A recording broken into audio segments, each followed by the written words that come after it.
Hello everyone, welcome to Code with Laya. Today I am going to explain the arrays concept in detail. So, what is meant by array? Array is a collection of homogeneous data types and it follows contiguous memory allocation. So, what is this homogeneous? It means similar type of data types. In case if I want to store all the same kind of data types in a particular variable, I can use only one variable for storing all the variables, right? Say for example, let me go back to the variable declaration.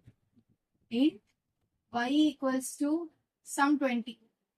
Okay. So y is a variable which is of integer type and it is holding a value called 20. Okay. It takes around 2 bytes. So will my y value be able to hold more than one value over here? No. Here is where arrays concept come into picture. So I can declare one variable, multiple values. Okay.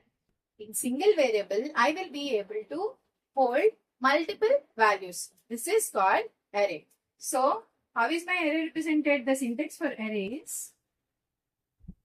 We know that array is a non-primitive data structure and we have to use the primitive data structures to access those.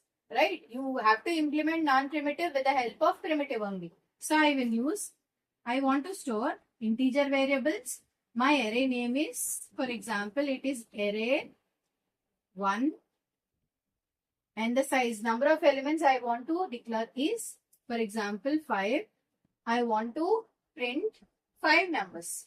Okay. So, what is the syntax for this? Data type, array name, and this is size. This is the syntax for arrays. So, the main point you have to remember is index starts from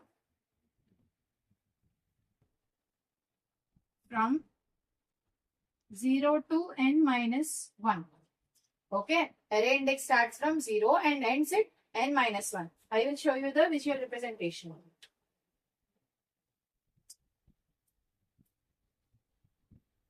So, I want to store 5 values over here.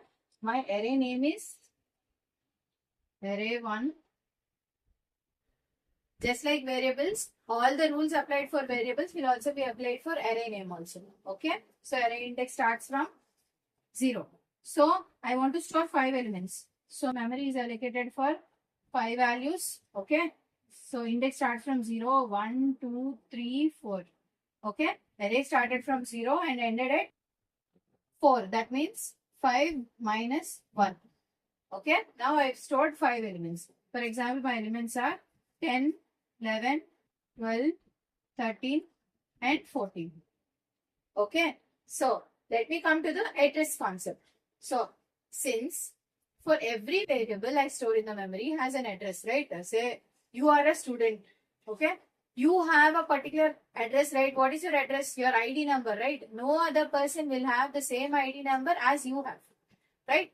Same way, in our memory also, no two elements can have same address. Okay. So, store 5 values. Okay. So, what kind of values you want to store? Integer. Since integer, each integer occupies 2 bytes. So, I want to store 5 elements. So, 2 into 5 is 10 bytes. So, totally I need 10 bytes. So, in the memory, I will search where are my 10 bytes. Say, for example, I have, a space filled here. I have only 4 bytes over here. So, this will not be considered. Okay. Somewhere I have searched in the second location, I found space over here. So, I will save it over here. This is called as contiguous memory allocation. Now, some data will be saved in first location, all other data will be saved in some other location in case if it's found free. No, it won't be saved like that. It will be saved only in a particular order. Okay, that is continuous or adjacently. Simply you can say side by side. So, I need to store 5 elements. Okay, so my array name is array 1. So my array index starts from 0, 1, 2, 3, 4. That means array index starts at 0 to n minus 1. Here 5 means it went to 4. That means 5 minus 1. Okay. So now I've set you this memory representation, right? How is it going? Only in case if I found the 10 bytes continuously, only then my data will be stored. Otherwise, it keeps on searching for other spaces also. So let me say I found space at 201th position. After 201, I found 10 bytes memory. Okay. Only then I'll be storing my data. So 201 to 202 for first one, 203 to 204 second one, 205 to 206 for third one, 207 to 208 for fourth one, 209 to 210 for fifth one. Totally it is occupying 10 bytes from location 201 to 210. Right? So now I'll try to store elements. First, I've stored the values like 10, 20, 30, 40 and 50. Okay. This is how the memory representation is being done. So not only integer values, you can store any values. For example, in case if I want to store some salary data, I will write it as salary of, for example, 10 members. You can do it like this. I want to store vowels, char, vowels, 5 vowels, right?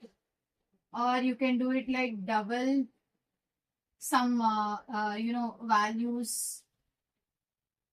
You can do it like this also. Third one is in case my array name is A and I want to store 6 variables, I can do it like 1, 2, 3, 4, 5, 6 over.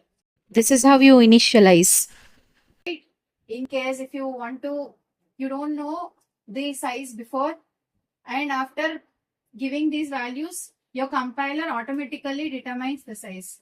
I haven't given the size over here. So I've given values like 20, 30, 40, 50. What is the size now? It is automatically taken by the compiler. Okay. In other case, you can do it like you have declared a array A of some 5. So 5 memory location space is there, but you have given only 2 values. So how it is representing? Some 1, 2, all other 3 spaces empty, right? These are filled with zeros. Okay. This is how you initialize arrays. Okay. I hope you all understood how to initialize arrays. Okay. So now I'll explain you how to calculate the address with the help of index. So now we'll see whether this formula for calculation of address is giving me the position of 9 or not. I want to find the address of this 9 index element. So I will see whether this is giving 419 or not. In case if it is giving 419, this is the exact address calculation. Otherwise it is wrong. Okay. So now what I will be doing, what is the base address? 401 plus what is the index?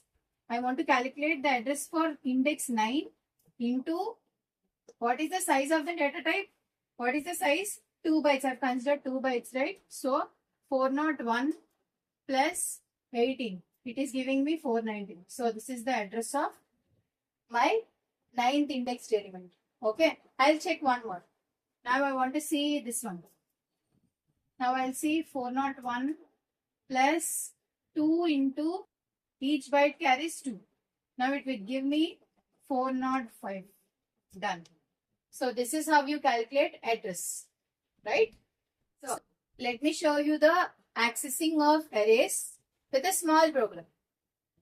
So very small code. So int some roll numbers. I want to store around 5 roll numbers. So I will store it over here. Roll numbers are 11, 12, 13, 14 and 15. These are stored in the memory with index 0, 1, 2, 3, 4. Okay. So 11, 12, 13, 14, 15. Right? So, in case if I ask you to print %d, what is at the index location A of 2?